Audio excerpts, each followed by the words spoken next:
अभी हम लोग यहाँ पे समझते हैं लोड फ्लो स्टडीज़। ठीक है, तो लोड फ्लो स्टडीज़ क्या होता है कि एक ये स्टैटिक स्टडी है, मतलब कि इसको बार बार करना नहीं पड़ता है। ठीक है, इसको ये हर बस में करते हैं। ठीक है, और हमको 4 क्वांटिटीज एसोसिएटेड होता है: active power, reactive power, voltage और यहाँ पे ये डेल्टा। ठीक है, इसमें से 2 नोज होते हैं और 2 अननोन होते हैं। ठीक है, अभी आता है टाइप्स ऑफ बसेस। पहला आता है लोड बस। ठीक है, लोड बस में हमको क्या पता रहता है, पी और क्यू जो है ये हमारा नोन क्वांटिटीज होता है। ठीक है, और जो वी और डेल्टा होता है वो हमारा अननोन क्वांटिटी होता है। 80% ऑफ बसेस जो होते हैं वो लोड बसेस होते हैं। ठीक है, फिर आता है जनरेटर बस। जनरेटर बस में क्या होता है कि पी और बी जो होता है वो नोन होता है। 10% बसेस जो होते हैं पावर सिस्टम में वो जनरेटर बसेस होते हैं। ठीक है, उसके बाद फिर स्लैक बस। स्लैक बस को ही रेफरेंस बस बोलते हैं। इट इज़ ऑल्सो जनरेटर बस, पर लेकिन ये सबसे मतलब रेफरेंस वाला होता है। ठीक है, ये जनरेटर बस होता है that has a highest generating capacity. ठीक है, तो स्लैक बस में क्या होता है कि वी और डेल्टा जो होता है वो नोन होता है और पी और क्यू अननोन होता है। ठीक है, सिर्फ एक ही स्लैक बस होता है। ठीक है, पूरे पावर सिस्टम में 1% बोलने से, और बाकी सब जो होता है वो रिएक्टिव पावर कंपनसेशन बसेस होता है।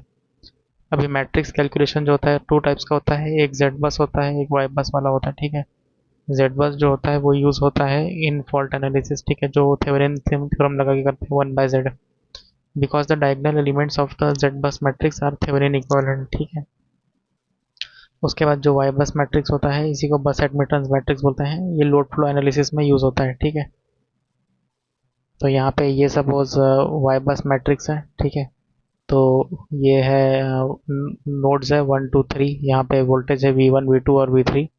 ठीक है, उसके बाद फिर ये 1 से 2 के बीच में है, 1 3 1 और 3 के बीच में है, 2 3 2 और 3 के बीच में है। ठीक है, उसके बाद फिर ये 1 3 0 ये सब क्या है, ये शंट एलिमेंट्स है।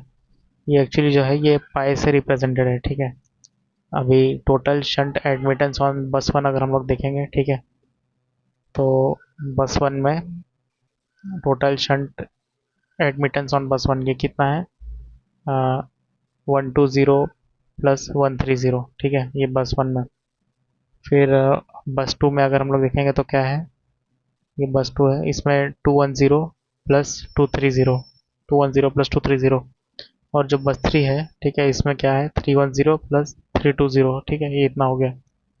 तो हम लोग इसको क्या कर सकते हैं कि और सिंपल करके लिख सकते हैं। ठीक है, जैसे कि यहाँ पे बस वन जो था, तो बस वन में ये Y10 लिख दिया है, 10। ठीक है, 10 यही वाला हो गया। उसके बाद फिर 30 जो है वो यहाँ से लिख दिया है। ठीक है, उसके बाद फिर 20 जो है वो यहाँ से लिख दिया है। ये जो 20 है वो उसको हम लोग मतलब यहाँ भी जोड़ सकते थे। ठीक है, तो ये हो गया फिर वाई बस का फॉर्मूला। तो यहाँ पे ये हो गया 3/3 का एलिमेंट। ठीक है, 1 1 1 2 1 3 2 1 2 2 2 3 3 1 3 2 ऐसे करके। और यहाँ पे फिर एक एक इसका वैल्यू रहेगा। y1 का वैल्यू ये रहेगा 10 11 12 13। 2 2 का क्या होगा, 20 23 12। उसके बाद फिर 2 3 का क्या होगा, 30 13 23।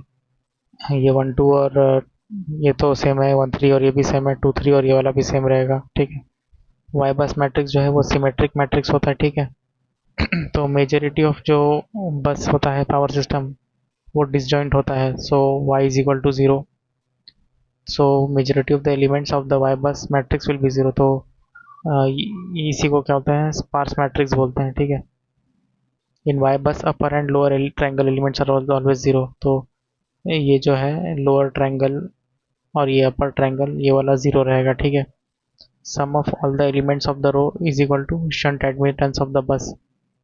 तो यहाँ पे अगर हम लोग सब एलिमेंट्स का सम करेंगे ऑफ अ रो, ठीक है, तो हमको क्या मिलेगा, शंट एडमिटेंस ऑफ द बस। क्योंकि यहाँ से 1 2 और 1 3 तो कट जाएगा, हमको क्या मिला, 10। 10 यहाँ पे, यहाँ क्या था, यहाँ पे ये था शंट एडमिटेंस। ठीक है, शंट एडमिटेंस था तो यही है यहाँ पे लिखा हुआ। इनका सम करने से हमको शंट एडमिटेंस मिल जाएगा यहाँ पे। उसके बाद फिर टोटल सेल्फ एडमिटेंस ऑन बस वन अगर हमको निकालना है, ठीक है, तो यहाँ पे ये जो बस वन है, ठीक है, इसमें अगर हमको total shunt admittance self admittance निकालना है, सॉरी, तो वो क्या होगा, 10 प्लस 12 प्लस 1 1 3। ठीक है, इन तीनों का सम। ठीक है, वैसे ही अगर हमको बस ये 3 में निकालना है तो क्या होगा, 30 प्लस 13 प्लस 23। तो ऐसे करके इसका सेल्फ एडमिटेंस हम निकाल लेंगे एक एक का। उसके बाद अभी यहाँ पे एक क्वेश्चन दिया हुआ है, ठीक है। तो हमको इस बस के लिए क्या करना है, in the above 3 bus power system draw the Y bus matrix, ठीक है। तो यहाँ पे क्वेश्चन में हमको पहले जे दिया था J10, यहाँ पे भी J10 J5, इसका हम लोग को वाई निकालना है, मतलब कि एडमिटेंस निकालना है, इम्पिडेंस है। तो ये हम लोग इन्वर्स करके निकाल दिए हैं, ठीक है। तो जे जब नीचे जाता है वो माइनस हो जाता है, तो ये एक एक ठो वाई निकल गया। उसके बाद फिर यहाँ पे देखिए convert the above matrix in the admittance form. उसके बाद फिर इसमें सब हम लोग वैल्यूज डाल दिए, ठीक है। तो y10 प्लस यहाँ पे y12 है, ठीक है। 10 प्लस 12 कर दिए तो यहाँ पे माइनस J0.3। उसके बाद फिर माइनस y12, 12 था वो 12 डायरेक्ट यहाँ पे लिख दिए, ठीक है। उसके सामने माइनस है इसीलिए माइनस यहाँ पे प्लस हो गया, ठीक है। उसके बाद फिर 13 तो यहाँ पे कुछ भी नहीं है, ठीक है। 1 और 3 के बीच में तो यहाँ पे कुछ भी नहीं था, ये 1 है और यहाँ पे 3 है, इसमें डायरेक्ट कुछ नहीं था तो यहाँ पे 0 हो जाएगा। फिर ये इधर आ जाएगा, ठीक है।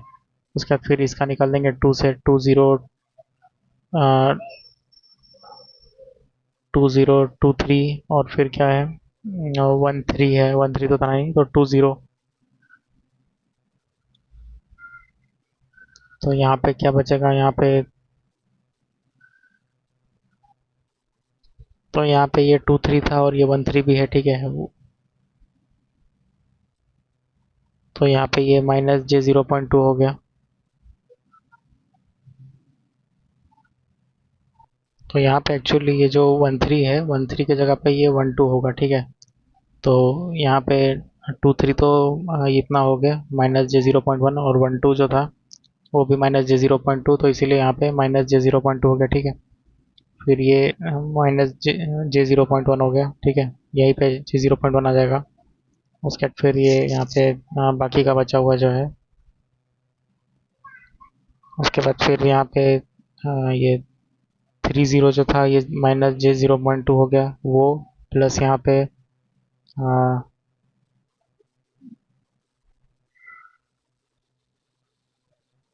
यहाँ पे फिर बाकी का भी जो होगा उसको माइनस J0.3 हो जाएगा, ठीक है। उसके बाद अगर यहाँ पे हम लोग एक कैपेसिटर लगा रहे हैं तो उसका माइनस J2 था, तो उसका ये प्लस J0.5 हो जाएगा, ठीक है। उसके हिसाब से फिर ये निकल जाएगा। उसके बाद फिर ये क्वेश्चन दिया हुआ है, ये ऐसे ट्रायंगल है और ये यहाँ पे ग्राउंड था, ठीक है। तो इसको हम लोग पहले ये सब जो इम्पीडेंस दिया है इसको एडमिटेंस में कन्वर्ट करेंगे। ये इसका माइनस J0.5 हो गया, इसका माइनस J10 हो गया, इसका माइनस J5 हो गया, ठीक है। तो यहाँ पे दो ठो ये है, तो यहाँ पे 2 × 2 का ये बनेगा मैट्रिक्स। तो यहाँ पे 10 प्लस 12 करेंगे, ठीक है। तो ये -15 हो गया, यहाँ पे भी -15 आ जाएगा फिर, क्योंकि 20 प्लस यहाँ पे 12 किया है तो ये -J15, और फिर डायगनल वाला जो था वो तो सेम ही रहेगा, यहाँ माइनस था तो इसीलिए वो प्लस हो गया, ठीक है। J10। अब ये कि विच बस हैज़ नो शंट एडमिटेंस यहाँ पे हमको निकालना है, ठीक है। तो यहाँ पे शंट एडमिटेंस मतलब कि ये जो था, ठीक है। तो 12 और 13 तो ये जो 10 है ये यहाँ पे शंट एडमिटेंस है, ठीक है। सो वैसा ही अभी यहाँ पे है, अगर हम लोग सब रो का समेशन कर देंगे, ठीक है। तो जिसमें मतलब नहीं आएगा, ठीक है। तो मतलब कि उस 2 और 3 में मतलब हमारे पास क्या है, उसमें शंट एडमिटेंस है, तो लेकिन यहाँ पे 1 और 4 में हमारे पास शंट एडमिटेंस नहीं है, ठीक है। तो यहाँ से हम लोग समझ सकते हैं कि जो 1 और 4 है ना, इन दोनों में कोई भी नो शंट एडमिटेंस, ठीक है। उसके बाद है कि नंबर ऑफ ट्रांसमिशन लाइन हमको जो निकालना है, ठीक है। तो उससे पहले ये सब फॉर्मूला है, ठीक है। नंबर ऑफ फॉर एन बस power system the total number of elements कितना होगा, जो मैट्रिक्स होगा, ठीक है, n×n का है, ठीक है। तो n² हो गया। अब स्पार्सिटी हमको निकालना है, मतलब कि उसमें कितना जीरो एलिमेंट्स है, तो नंबर ऑफ जीरो एलिमेंट्स, जितना भी जीरो एलिमेंट्स होगा वो डिवाइडेड बाय n²। n² यहाँ टोटल नंबर ऑफ एलिमेंट है, ठीक है। फिर total number of zero elements यहाँ पे कितना है, अगर n² को हम x से मल्टीप्लाई कर देंगे तो हमको ये मिल जाएगा, ठीक है। उसके बाद है कि if the diagonal element is equal to 0, ठीक है। और डायगोनल एलिमेंट अगर यहाँ पे ज़ीरो हो जाएगा कोई भी, तो बस क्या होगा, वो डिस्कनेक्ट हो जाएगा फ्रॉम द पावर सिस्टम। तो वो जो पर्टिकुलर बस होगा वो डिस्कनेक्ट हो जाएगा। सपोज कि ये जो मतलब यही ज़ीरो हो गया, ठीक है, तो वो डिस्कनेक्ट हो जाएगा। ये जो वन है सपोज ये डिस्कनेक्ट हो जाएगा। Number of non zero elements अभी क्या है, ठीक है, तो number of non zero elements अभी, तो यहाँ पे हमको जैसे पता है कि टोटल एलिमेंट्स तो हमारे पास एन स्क्वायर है, ठीक है, और जो नंबर ऑफ ज़ीरो एलिमेंट्स है वो ये है, ठीक है। तो इन दोनों को अगर हम लोग माइनस करेंगे तो हमको इतना मिल जाएगा, ठीक है। उसके बाद फिर number of non zero off diagonal elements हमको अगर निकालना है, ठीक है। तो number of non zero diagonal of diagonal matrix का मतलब है कि डायगोनल को छोड़ के जो है ये वाले, इसमें नॉन ज़ीरो कितने हैं, तो one minus x n square minus n करेंगे, ठीक है। उसके बाद फिर number of non zero off diagonal element in lower और अपर हाफ, ठीक है। इन दोनों में अगर बात हो रहा है तो यही नंबर ऑफ ट्रांसमिशन लाइन होता है। तो इसका फॉर्मूला क्या होता है, one minus x n square minus n divided by two, मतलब इसी का वो हाफ कर दिया है, ठीक है। तो ये सब अभी इसमें लोड फ्लो स्टडीज था।